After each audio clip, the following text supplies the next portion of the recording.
We heard a lot in this campaign about an alleged $70 billion black hole in coalition costings. Early on, Labor tried to fill it in with some outdated and unannounced coalition policies that we found were simply not credible. But we kept on hearing that figure.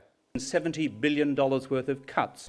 Chris Bowen claimed the coalition's paid parental leave scheme would take a $1.6 billion chunk out of dividend payments.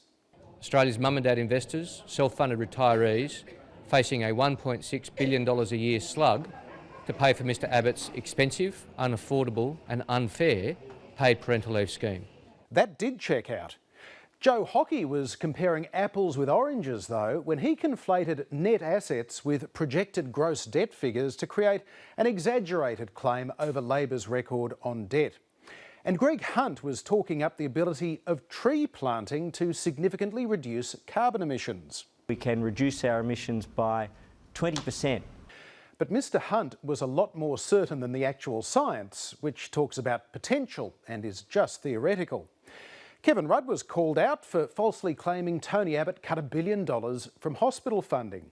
And Mr Rudd was incorrect when he made this claim about the cost of the Coalition's paid parental leave scheme. It is more than we spend for the entire nation on childcare support. He was overlooking the increased cost of childcare by the time the parental leave scheme is due to start. And Mr Abbott was using outdated figures himself when he said scrapping the carbon tax would make households $550 a year better off. He was ignoring Labor's change in policy to switch from a fixed carbon price to an ETS next year.